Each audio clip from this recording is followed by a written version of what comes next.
In the San Diego Comic-Con trailer for Steven Universe Season 5, there are two things that stuck out for me. Steven putting up a missing lion poster, and a ship being shot down and falling towards a planet. Why is Lion missing?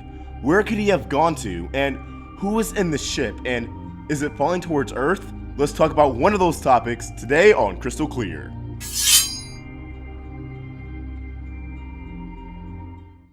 This episode of Crystal Clear is sponsored by Quid. Quid is an amazing app where you can collect digital trading cards, stickers, and toys. Think of it like trading cards on a playground, but on your phone.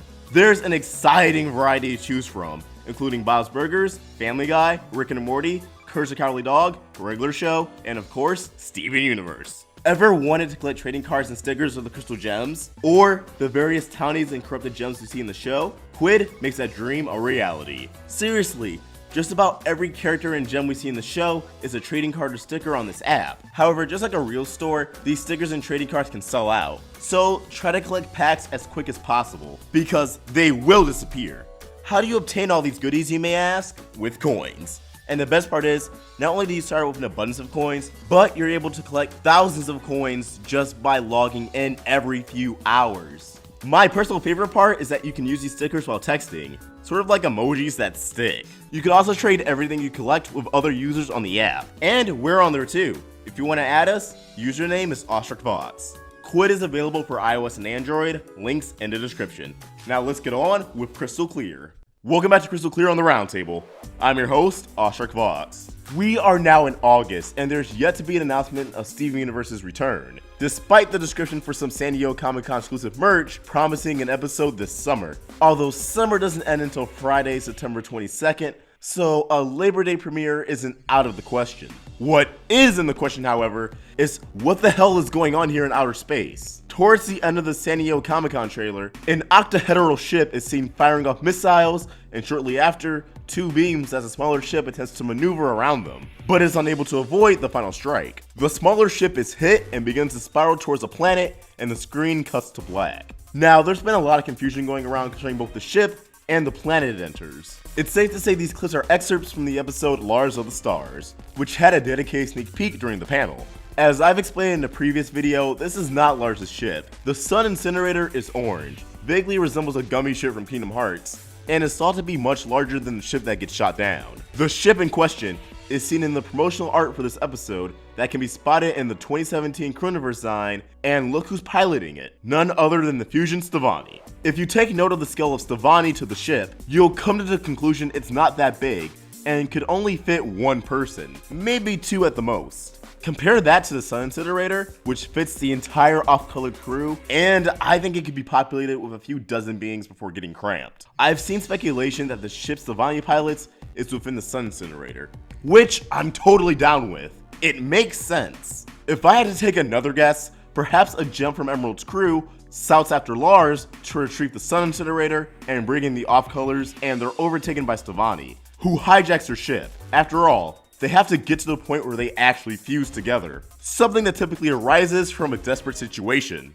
As for the planet, this is what Earth looks like in the world of Steven Universe. Not too different from what we see in other properties. The continents are just a bit shaken up when compared to reality. This is thought to be from Gemkind's active involvement with the planet throughout history, but that's for another video. When comparing Earth to this planet, there's a distinct lack of green land. The overall appearance is radically different. There's no resemblance to Earth's continents, and only a third or so of the planet is actually visible. I believe the reason most of this planet is silhouetted out is to create mystery around it from a narrative standpoint. And that's what really confirms for me that it's a new world. With those two things said, the fact Stevonnie separated from Lars and the off-colors is very concerning, and with their ship shot down on an alien planet, they're going to be stranded. Now, under the assumption this is going to lead to another 5-episode arc, and this is just the first episode of the bunch, as I said in my Lapis' betrayal theory, I do think this planet is a gem-controlled colony. Now, I did mention the possibility of Lapis fleeing the planet, but a few days after that video, someone posted fake spoilers everywhere saying that same thing would happen. And while I'm not surprised other people came to that possibility, that's not a scenario I want to focus on in this episode anymore.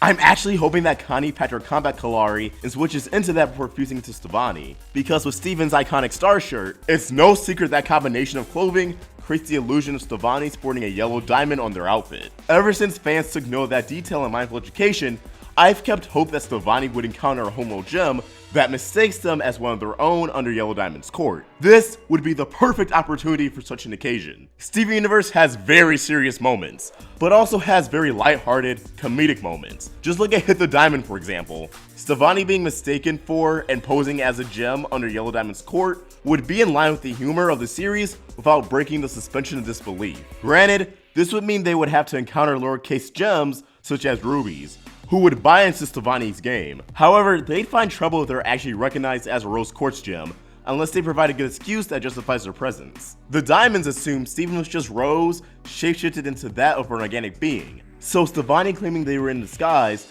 during an infiltration mission on a distant planet wouldn't be so hard to swallow either. Regardless, I'm excited to see what this new planet provides in terms of lore for the series. I want to see new gems. I want to see a lapis lazuli terraforming, new alien species that are suffering from gems and their colonization. As we saw with Topaz, not every homeworld gem today actually likes their assigned purpose and being put to hell and back on missions. Topaz only stayed aligned to the diamonds out of fear, so I think it'd be interesting if we saw more gems who share that mentality, and Stevonnie inspiring them to be their own gem. Not only would this form yet another link of the characters to possibly join the Crystal Gems in a climactic battle chain, but illustrate firsthand just how powerful Steven is as a character. He doesn't need to rely on brute strength, although we do know he is very strong, but how his words truly do carry. Since Topaz stated and stuck together that she's always out and about on what she calls miserable missions, I think it'd be a happy coincidence if she and Aquamarine were on this planet when Stevonnie arrives, abducting native species and extracting information, only to run into Steven again. Steven would have a heart-to-heart with Topaz, reminding her of their conversation on the way to Homeworld. Topaz would be afraid and reluctant to listen at first, but once Steven brings up the Earth, how the cluster isn't going to emerge, and that there are other crystal gems that live there on their own free will and accord, then perhaps that fear would subside, lighting a fire in its place. Topaz would be able to stand to Aquamarine once more, but this time doesn't back down. Assuming something bad happens to Lars and the off-colors and Lars of the stars before Stevonnie splits up with them, Steven and Connie will need another route home. Topaz would be that source back to Earth, using her and Aquamarine's ship as a means of transportation. The Crystal Gems would gain a pilot, something Steven referenced the team lacking and room for Ruby, and they would have a new ship for them to access for space travel. Navy reclaimed the roaming eye, and recently, the only other vehicle of transportation was Steven taking someone in and out of the pocket dimension through Lion and Lars. That suddenly wouldn't seem like a wise decision to pop out of his head, lest risk tensions escalating even higher between Homeworld and its rebels. Not to mention, if Lion goes missing towards this whole endeavor, then they wouldn't have access to Lars regardless, which it may or may not. Honestly, I think it's beforehand, but that's subject to change, should we get more information released through promos and interviews. Realistically, if Topaz did return and came back to Earth with Steven, she'd likely just live at the barn. Naturally, she knows way too much about Homeworld society and is a source of information. So just like Lapis and Peridot, we'd rarely see her. Shout out to Slice of Otaku. He actually discussed why characters who know too much or not seen as frequently as the main gems. Go watch that video if you haven't seen it already.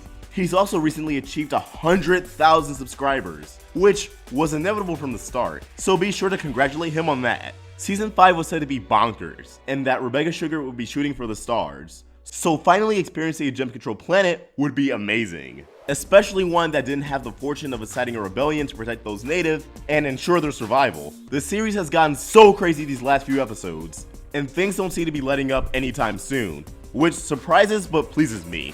So it's a bit hard to predict what exactly will happen next. It's very fun to try though. And as always, these are just my thoughts and I'd love to hear yours. So in the comment section below, what do you think will happen? What do you want to see on this possible new alien planet? Let's get a discussion going in the comment section below. And as always, if you enjoyed this video, please throw it a like, and if you're new here, hit that subscribe button, it really helps us out.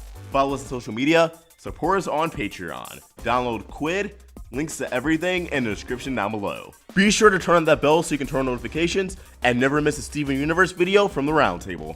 Awestruck Bots, signing out. This video has been powered by Patreon. If you want to give us some more support, head to patreon.com/roundtablevids, become a patron, and get some awesome perks.